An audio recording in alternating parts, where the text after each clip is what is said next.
దక్షిణేశ్వర్ కాళీ ఆలయం అనుభవం. పశ్చిమ బంగాల్లో నేను మొత్తం 23 పవిత్ర స్థలాలు దర్శించాను. గురూజీ చెప్పినట్లుగా ప్రతి చోట భారతదేశం మరియు సనాతన ధర్మం కోసం ప్రార్థించాను. ఆ అన్ని ప్రదేశాల్లో దక్షిణేశ్వర్ కాళీ ఆలయ దర్శనం మాత్రం నా మనసుపై ఎంతో లోతైన ప్రభావం చూపింది. ఈ దర్శనం 2026 ఫిబ్రవరి సమయంలో జరిగింది. అప్పటికి నేను తెలంగాణ, ఒడిశా, ఛత్తీస్గఢ్ మరియు పశ్చిమ బంగాల్లో ఎన్నో ఆలయాలు దర్శించాను. కానీ దక్షిణ కాళీ ఆలయం నాకు అత్యంత శుభ్రంగా, క్రమబద్ధంగా, ఆహ్వానించే విధంగా అనిపించింది. ఆలయం బయట ఫోన్లు మరియు చెప్పులు జమ చేసి టోకెన్ తీసుకోవాలి. సరళమైన క్యూ సిస్టమ్ ఉంది. ప్రతి ఒక్కరికి సమానంగా దర్శనం చేసే అవకాశం లభిస్తుంది. నేను లైన్లో నిలబడి ఉండగా ఒక విషయం గమనించాను. ఎలాంటి ప్రత్యేక ప్రాధాన్యత లేదు, చెత్త లేదు, లైన్ కట్ చేసే వాళ్ళు కూడా లేరు. చివరకు నా వంతు వచ్చింది. అమ్మ దర్శనం చేసిన క్షణంలోనే ఆ విగ్రహంలో ఆమె సాన్నిధ్యం నాకు బలంగా అనిపించింది. క్యూలు ఎక్కువగా ఉండడం వల్ల దర్శనం కొద్దిసేపే జరిగినా అది నాకు చాలినంతగా అనిపించింది. నా మనసు పూర్తిగా తృప్తి చెందింది. తర్వాత కొద్దిసేపు పక్కనే కూర్చొని ధ్యానం చేశాను. ఆ తర్వాత బయటకు వచ్చి ఫోన్ తీసుకొని ఆలయ ప్రాంగణాన్ని చూడడం ప్రారంభించాను. మొదట ఘాట్ దగ్గరికి వెళ్ళాను. తర్వాత శ్రీ రామకృష్ణ పరమహంస గారి సన్యాసి మరియు గృహస్థ శిష్యుల విగ్రహాలను వీడియోలో రికార్డు చేశాను. అలా బయటకి నడుచుకుంటూ వెళ్తుండగా ఒక భవనం పక్కగా వెళ్ళాను. ఆ క్షణంలో లోపల నుండి చాలా స్పష్టంగా, అధికారంగా ఒక భావన వచ్చింది. ఆ గదిలోకి వెళ్ళు అని. చుట్టూ చూశాను. బయటికి చూస్తే ఏమీ ప్రత్యేకంగా కనిపించలేదు. జనాలు ఎక్కువగా ఉన్నారు. బోర్డులపై ఉన్న అక్షరాలు కూడా మసకబారిపోయాయి. వాళ్ళు ఏవి రాశారో కూడా చదవలేకపోయాను. బయట వాతావరణం చాలా సాధారణంగా ఉంది. కొందరు మాట్లాడుకుంటున్నారు, మరికొందరు తింటున్నారు. అయినా వెంటనే చెప్పులు బయట వదిలి లోపలికి వెళ్ళాను.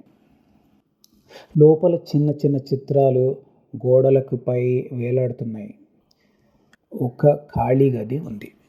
ఆ గది పక్కనే మరో గది ఉంది.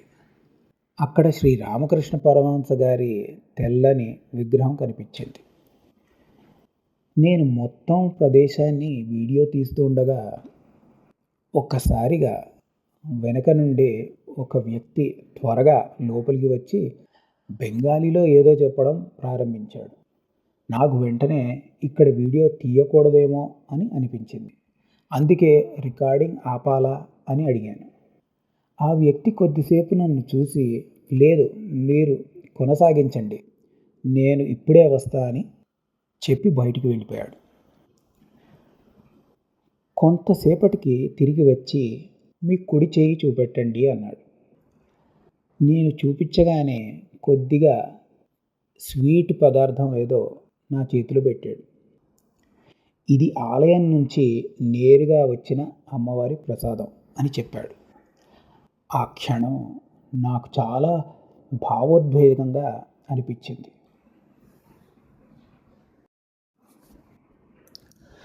కొన్ని వారాల ముందు పూరీ జగన్నాథ్ ఆలయంలో, అలాగే ఇటీవల కాళీఘాట్లో కూడా నాకు చేదు అనుభవాలు ఎదురయ్యాయి. అక్కడ కొందరు పండితులు, దుకాందారులు డబ్బు ఖర్చు చేయించే ప్రయత్నం చేశారు, ఫలించారు కూడా.